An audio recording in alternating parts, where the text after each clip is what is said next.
Seguimos en BTV Noticias y ahora abrimos la ventana al mundo. Muchas gracias. Muy bien, seguimos hablando del Papa Francisco. El sepelio será el próximo sábado, así lo informó esta mañana el Vaticano. El féretro del Papa permanecerá desde mañana miércoles y hasta el viernes en la Basílica de San Pedro. El cuerpo del Papa Francisco reposa en la capilla de Santa Marta, en un sencillo ataúd de madera, vestido con la mitra, la sotana blanca, la casula roja y el palio blanco, y en sus manos sostiene el rosario. El funeral se llevará a cabo el próximo sábado 26 de abril a las 10 horas en la Plaza de San Pedro, según informó el Vaticano. La ceremonia estará presidida por el decano del Colegio Cardenalicio, Giovanni Battista, y contará con la presencia de jefes de Estado y delegaciones oficiales de todo el mundo. Al término de la misa, el féretro será trasladado a la Basílica de Santa María la Mayor en Roma para ser enterrado según la voluntad del propio pontífice, expresada en su testamento. El cuerpo del Papa se encuentra actualmente en la capilla de la residencia Santa Marta, donde falleció el lunes a los 88 años. Este miércoles, a partir de las 9 horas, comenzará la traslación del cuerpo hacia la Basílica de San Pedro. El recorrido será acompañado por una breve ceremonia de oración, presidida por el camarlengo cardenal Kevin Joseph Farrell, y la procesión pasará por la Plaza Santa Marta, la Plaza de los Protomártires Romanos, y a través del Arco de las Campanas llegará a la Plaza Central del Vaticano, ingresando al templo por la puerta principal. Bueno, y a medida que van pasando las horas, se van conociendo detalles de cómo era la vida del Papa Francisco. Vean ustedes, en su testamento dio a conocer la manera en la que quiere que se lleve a cabo el sepulcro. Dijo que debe estar en la tierra, debe ser sencillo, sin decoración particular y con una única suscripción: Francisco. En tanto, la fortuna que dejó, que se conoció hoy, vean ustedes el número, asciende a $100. Este martes se dio a conocer el testamento del Papa Francisco para el día de su muerte. El mismo fue escrito en el año 2022. Sintiendo que se acerca el ocaso de mi vida terrenal y con viva esperanza en la vida eterna, deseo expresar mi voluntad testamentaria solo en cuanto al lugar de mi sepultura. Siempre he confiado mi vida y mi ministerio sacerdotal y episcopal a la Madre de nuestro Señor María Santísima. Por tanto, pido que mis restos mortales descansen esperando el día de la resurrección en la Basílica Papal de Santa María la Mayor. Deseo que mi último viaje terrenal termine en este antiquísimo santuario mariano, al que acudía en oración al inicio y al final de cada viaje apostólico, para confiar confiadamente mis intenciones a la Madre Inmaculada y agradecerle sus dóciles y maternales cuidados. Pido que se prepare mi sepulcro en el nicho de la nave lateral entre la Capilla Paulina y la Capilla Sforza de la citada Basílica Papal, como se indica en el anexo adjunto.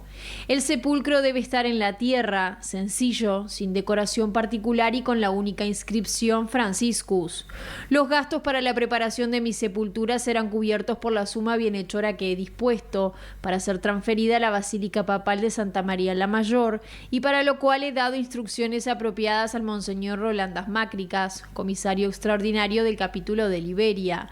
Por otra parte, también se conoció el patrimonio personal del Papa Francisco al momento de su muerte. La cifra es de apenas $100, es decir, menos de 90 euros. No poseía propiedades, cuentas bancarias personales ni inversiones. El Papa Francisco tenía derecho a recibir un salario anual de aproximadamente 340.000 euros desde que fue elegido sumo pontífice en 2013. No obstante, debido a su pertenencia a la Compañía de Jesús, el Papa hizo votos de pobreza y decidió no recibir ese sueldo en ningún momento de su pontificado. En la noche de este lunes, el cardenal Kevin Farrell, junto al cardenal Pietro Parolin y el arzobispo Edgar Peña Parra, procedieron a sellar las puertas del apartamento papal en el Palacio Apostólico, así como la residencia en la Casa Santa Marta, donde habitó el Papa Francisco hasta su fallecimiento. Bueno, vamos a hablar ahora de lo que será el cónclave para elegir al sucesor en los próximos días, porque transcurren las horas y van llegando los cardenales de todo el mundo para lo que será el sepelio del Papa Francisco y el próximo cónclave que elegirá el sucesor. Las congregaciones cardenalicias por lo general se reúnen cada día para ir regulando este proceso sucesorio. Los cardenales de todo el mundo, menores de 80 años de edad, unos 135, entre ellos 4 argentinos, comenzaron a llegar a Roma para acordar la fecha de inicio del futuro cónclave. Vean ustedes, habrá 24 cardenales latinoamericanos, posibles electores. Entre ellos está Sturla, aún lejos de los 55 europeos, pero aunque los italianos siguen siendo el grupo más numeroso de un futuro cónclave, su peso relativo ha disminuido con el paso de los años. Eran 28 de los 115 que en 2013 eligieron a Jorge Bergoglio y hoy serían 18 sobre 141. La reunión secreta en la que el cuerpo cardenalicio se encierra en la Capilla Sixtina para elegir un nuevo papa deberá celebrarse en un plazo máximo de 20 días después del funeral. La elección del futuro papa podría llegar a demandar algunas semanas. Vamos a hablar de Argentina, vamos a hablar de su país, porque vean ustedes, el arzobispo de Buenos Aires, Jorge García Cuerva, cuestionó a los propios argentinos por querer meter, dijo, a Francisco en temas políticos. Nos creemos el ombligo del mundo, creíamos que todo lo que hacía el Papa era pensando en los argentinos. Nos quedamos en la chiquita, sostuvo. Yo siempre digo que uno tomaba conciencia de lo que era Bergoglio para la humanidad. Siempre reproché un poquito a los argentinos, me permití decir, a Bergoglio no lo dejamos ser Francisco. ¿Qué quiere decir que a Bergoglio no lo dejamos ser Francisco? Creo que los argentinos lo hemos metido siempre en nuestras internas. Yo creo que el Papa jugaba en ligas mayores, en diálogo con el mundo, en debates que generaban, bueno, cuestionamientos fuertes a nivel mundial. Hablaba y fue un apóstol de la paz que habló de las guerras, habló de lo que significaba el negocio de las armas, el negocio del narcotráfico, que pidió hasta el último día por la martirizada Ucrania, que entraba en diálogo, digo, con todos cuando estuvo en el Capitolio y entró recordando que todos éramos hijos de emigrantes, y eso fue muy fuerte que lo diga en el seno de los Estados Unidos. Y después nosotros estábamos discutiendo si le sonreía o no al presidente de turno en una foto. Evidentemente jugaba en ligas mayores y nosotros creo que no llegábamos a Primera D, ¿no? Digo, y honrando a los equipos de Primera D. Quiero decir, nosotros estábamos, me parece, muy atrás y no terminamos de comprender lo que significó siempre. Y por otro lado, creo que quizás creyéndonos un poquito el ombligo del mundo, todo lo que el Papa decía o todo lo que el Papa hacía, creíamos que estaba pensando en los argentinos. Nos quedamos en la chiquita. Eso si que para mí ha sido sido... definir caracterizar la relación de Francisco con la política. ¿Con la política argentina? No, en general, con el fenómeno político, con el fenómeno del poder, también con la política argentina. Yo creo que Bergoglio, un hombre de la Iglesia que sabía hacer política para anunciar y para concretar el el mensaje del Evangelio. Bueno, y en BTV Noticias pudimos hablar con Guillermo Marcó. ¿Quién es Guillermo Marcó? Bueno, fue el vocero de Bergoglio cuando era arzobispo de Buenos Aires. Dijo que su impronta daba cuenta muchas veces de que le gustaba ir contra la corriente en algunos temas que eran complejos. Él era bastante...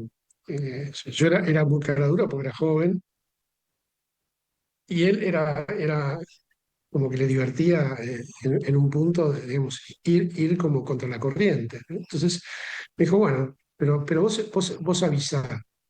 Entonces yo lo que hice fue, en su momento, hablar con uno de los dirigentes del movimiento, que era Sigliuti, y decirle, mira, nosotros vamos a tomar esta posición, no vamos a decir nada, pero ustedes tampoco se hagan hacer declaraciones en contra de la Iglesia, porque digo, si empiezan a hablar en contra de la Iglesia, yo también voy a salir a contestar. Entonces, hicimos ese pacto de acuerdo de silencio, que nadie opinaba, ellos no hablaban en contra nuestra, nosotros no decíamos nada. Y así pasó. Después, cuando fue el tema del matrimonio, ahí ya es un tema más sensible para la Iglesia, ya se discutió de otra manera, pero sí que a Francisco le quedó la conciencia de que ya ahora era la autoridad máxima en la Iglesia. Entonces, vuelvo a repetir para todos, ¿no? Entonces, el para todos es que cada persona en la vida carga con su cruz, con su dificultad, con su historia, y él lo dijo claramente, bueno, ¿quién soy yo, no? Para juzgar a una persona con orientación homosexual? Bueno, cada uno tiene su propia historia, no tiene por qué juzgar. Cambiamos de información ahora, nos vamos hacia Estados Unidos. Vean ustedes, la Universidad de Harvard demandó a la administración del presidente Donald Trump en una nueva escalada de la disputa por la supervisión institucional, la independencia y la financiación federal de esta universidad. El presidente de la institución declaró en una carta a la comunidad de Harvard que las recientes medidas de la administración, incluida la congelación de 2.200 millones de fondos federales, con la posibilidad de que haya aún más dinero en juego, tienen graves consecuencias reales para los pacientes, estudiantes, profesorado, personal, investigadores y la reputación de la educación superior estadounidense en el mundo. La administración de Donald Trump exige a Harvard el acceso a todos los informes universitarios sobre el antisemitismo y prejuicios antimusulmanes en el campus generados desde octubre de 2023, a medida que intensifica una confrontación con la universidad que pone en riesgo, dice, miles de millones de dólares en fondos federales en medio de un esfuerzo más amplio para alinear las universidades estadounidenses de élite con su ideología política. Bueno, hasta aquí el repaso de las noticias internacionales, las más destacadas a esta hora. Gracias, Deli. A ustedes, que pasen muy bien. Seguimos informando en BTV Noticias. En Maldonado fue imputado el hombre que se encontraba detenido por asesinar a una mujer de 43 años en el balneario Punta Negra. En términos generales, informarles que próximo a la hora 01 se recibió una llamada al Centro Comando Unificado, donde personas informaban que habían encontrado a una amiga fallecida dentro de la finca, presentando a simple vista lesiones de entidad. Concurre la primera dotación en los grupos de respuesta, el URPM, la seccional propiamente dicha, y constatan la veracidad de los hechos, dando de inmediato intervención al Departamento de Hechos Complejos, específicamente la División de Homicidios, enterando a la Fiscalía de Fragancia, la doctora Pereira, quien concurre al lugar conjuntamente con parte del Comando Jefaturial, donde allí de las primeras instancias, relevamiento de Policía Científica, se contacta la existencia de una víctima femenina de 43 años con múltiples lesiones en el rostro y presentaba signos de aparente estrangulamiento. No se pudo determinar la hora de la muerte. Bueno, pasó a la órbita forense de acuerdo a la disposición fiscal. Policía Científica realiza el relevamiento y de las primeras indagatorias en el lugar del hecho, por orden de Fiscalía, se detiene una persona que presuntamente estaría involucrada en la situación, de 36 años de edad, sin antecedentes, el cual permanece a disposición de Fiscalía y sería el presunto autor. ¿Era la pareja de la persona? Sí, lo que se está verificando eso para establecer bien si se trata de un femicidio o no, son las circunstancias y la relación que tenía con esta persona. Eso se va a determinar una vez culminada toda la investigación. Seguimos con temas vinculados a la seguridad pública. El Ministerio del Interior pretende que el acuerdo multipartidario que se propone en materia de seguridad incluya también al sistema penitenciario. El ministro Carlos Negro concurrirá al Parlamento para brindar los primeros puntos del documento que ofrecerá en diálogo a la oposición. Con el comisionado compartimos sensibilidades y puntos de vista en común desde hace muchísimos años, por sus lugares de trabajo y los míos. Y eso ayuda a que en esta etapa que justo nos encuentra con el lanzamiento de una propuesta por parte del comisionado de un pacto, de un acuerdo amplio de tipo político que abarque a todos los sectores que integran el sistema político uruguayo y que más allá del contenido de la propuesta del comisionado, lo que nos pareció más atractivo es el reconocimiento de la necesidad de una política de Estado en la materia de cárceles y también de seguridad, pero específicamente en cárceles, que es el métier del comisionado, la necesidad de lograr ese tipo de acuerdos para realmente sentar las bases de una política de Estado en la materia. Nosotros Vamos a ir el 29 de este mes al Parlamento, convocados por la Comisión de Seguridad.